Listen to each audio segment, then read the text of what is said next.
Goeienaand en welkom by die iConnect Family Challenge. Ek is so opgewonde dat jy vanaand tyd gemaak het vir die challenge. Ons is in 'n lockdown periode, so ek neem aan jy sit rustig by jou huis soos wat jy moet.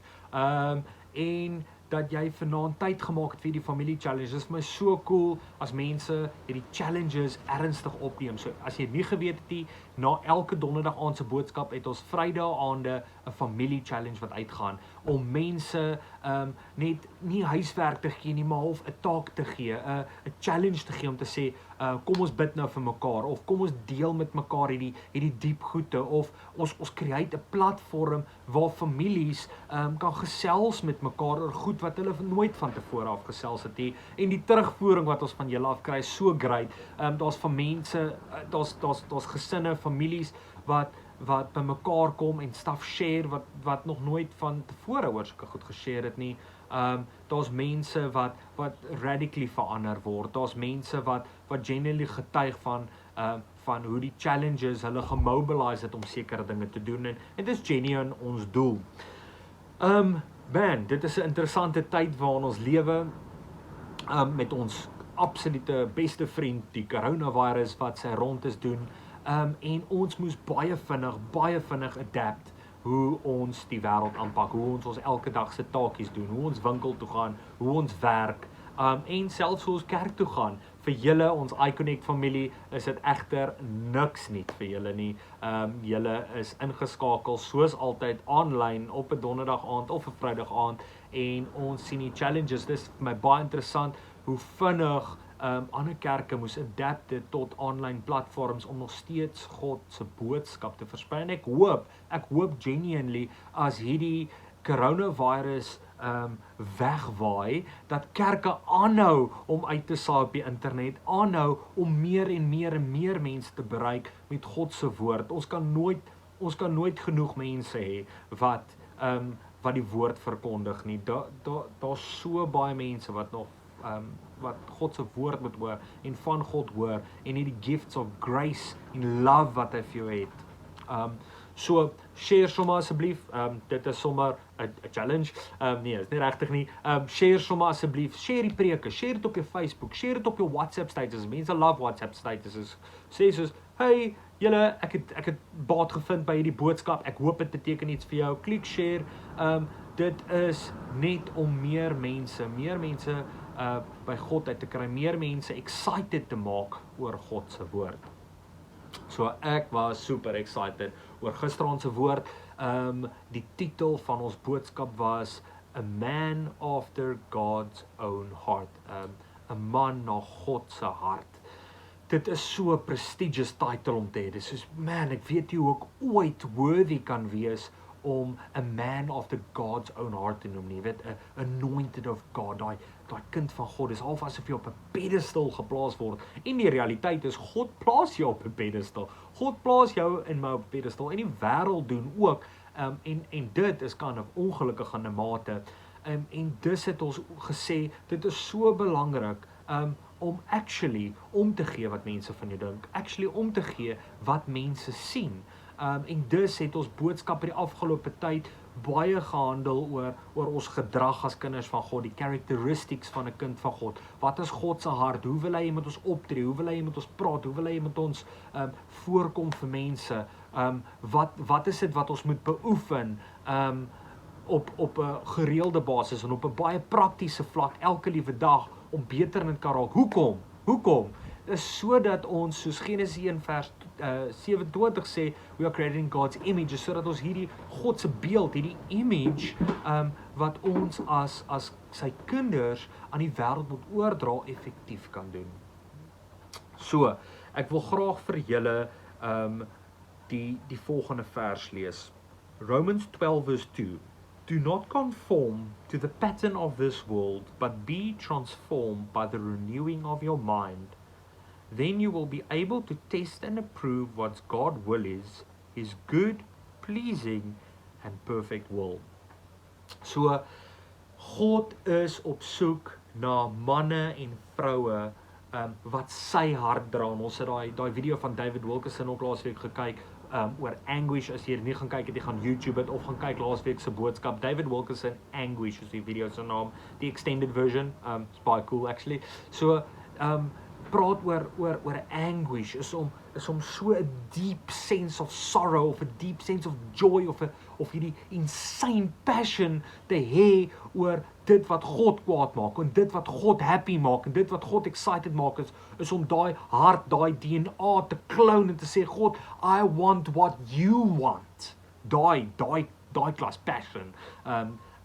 En die woordjie anguish som dit so mooi op waar mense dis uit 'n plek of sorrow and of pity, maar ook uit converting daai sorrow in 'n extreme passion, laat dit jou mobilise om uit te gaan om God se werk te doen. En ek wil vir jou sê om God se hart te gaan verstaan, is hierdie Romeine 12 vers 2 'n baie kernvers en ons het dit gesien in oom Saul se lewe. Ons het gisteraand so 'n bietjie gechat oor hom, waar hy 'n spesifieke opdrag gegee is om iets uit te voer. Hy het iets anders gaan doen as wat vir hom gevra is om uit te voer.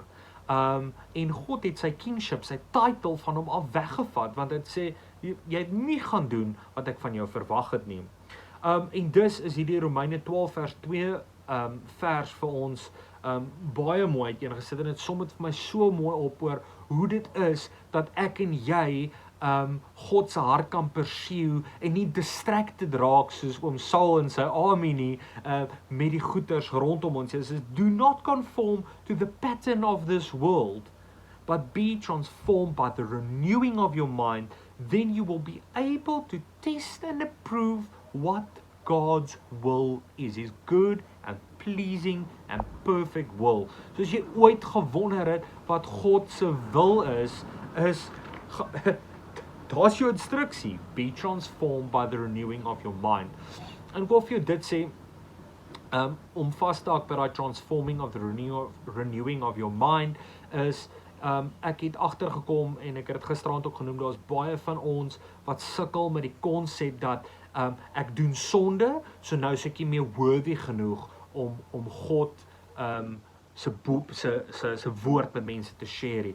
Ek is nie worthy om met die skrifversie op my Facebook te sit nie, want iemand het ook gisteraand 'n foto van my geneem waar ek in 'n klub was en ek het 'n Coke in my hand gehad, en daai Coke het niemand weet op die foto wat dit is nie en al die pelle rondom my was dronk en dit skep baie slegte image en nou op 'n Sondagoggend, dit was nou Saterdag aand, op 'n Sondagoggend share ek hierdie mooi skrifversie en jy moet concerned wees, jy moet totally concerned wees met die image van God wat jy portray aan die wêreld daar buite.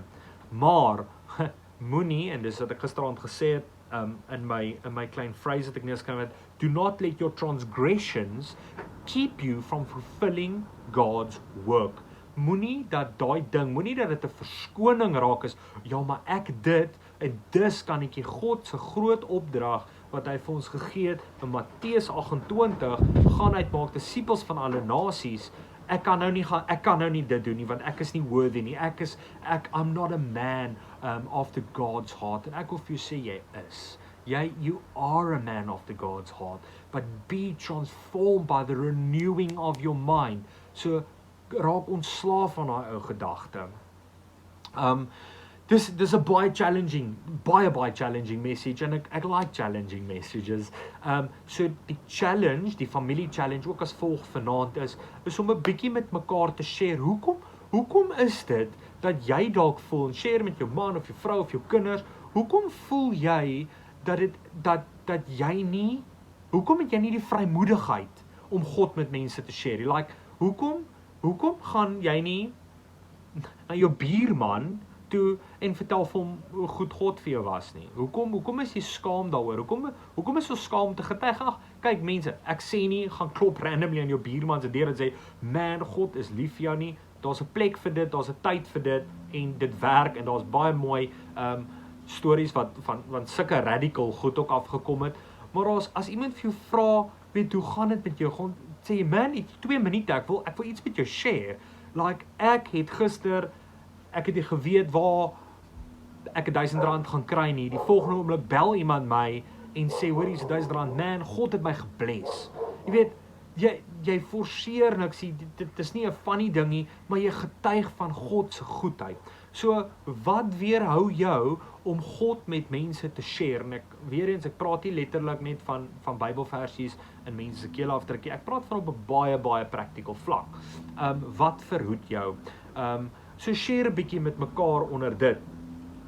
Dan wil ek ook hê vanaand, veral in light of waar ons nou is, in terme van die wêreld en die coronavirus, dis nie completely related tot die message nie, maar ek wil vanaand julle uitdaag, is om actually hardop te bid. Dit is soos, vir baie mense, is super ongemaklike ding om te doen, maar ek wil hê julle moet vanaand vir mekaar hardop bid. Man bid vir jou vrou, vrou bid vir jou man, man bid vir jou kinders, vrou bid vir jou kinders, kinders, luister mooi, bid vir jou ouers, en moenie voel, hier kom dit nou, moenie voel jy's nie worthy om dit te doen nie, of jy gebruik nou nie die groot fancy woorde nie. Onthou, jy praat nie met die persoon voor jou nie, jy praat met God, en jy kan met God praat soos wat jy met God praat. Dit is 'n gesprek tussen jou en hom, is nie 'n gesprek tussen jou en die persoon vir wie jy bid nie. So, moet nooit voel jou gebed is nie worthy nie. As jy alleen is vanaand, daar's baie van julle enkellopendes wat nie iemand by hom het vanaand nie, of haar vanaand nie. WhatsApp iemand, sê, hey buddy, ek wil gou vir jou net 'n gebed doen. Here, seën asseblief my pel, wees saam met hom in hierdie tyd, of haar in hierdie tyd, en whatever, just do it. Moenie oordink nie, moenie dink wat jy gaan sê, like, don't overthink this, just do it. So, daai is die 2 challenges, dood eenvoudig, share hoekom dit met mekaar, hoekom dit is dat jy sukkel om die vrymoedigheid te hê, wat hou jou terug, voel jy, daar's iets spesifiek wat jou terughou, of is dit net, ek is ongemaklik met dit, en dan tweedens, kom ons kry daai ongemaklikheid uit jou pad uit, en doen dit, bid nou vir die persoon langs jou, voor jou, rondom jou, as iemand nie fisies by jou is nie, vat jou foon, WhatsApp 'n gebed, of bel iemand en doen 'n gebed, wat ook al die maklikste is vir jou, en ja, ek hoop genuinely, dat jy gechallenged is deur hierdie boodskap. Dit is 'n absolute prestigious title om 'n man of the God's heart genoem te word, en elkeen van ons is dit, but please, en dit kom uit 'n plek van deep anguish uit, is do not let your transgressions keep you from doing God's work. Okay? Daai is die kern wat hier vir julle moet uitkom. So, right, dan sien ons julle weer volgende week vir nog 'n lekker boodskap. Ek bid vir jou gesondheid, nommer 1 aan, en 'n fantastiese week totdat ons volgende donderdag weer kuier vir die boodskap. Totsiens.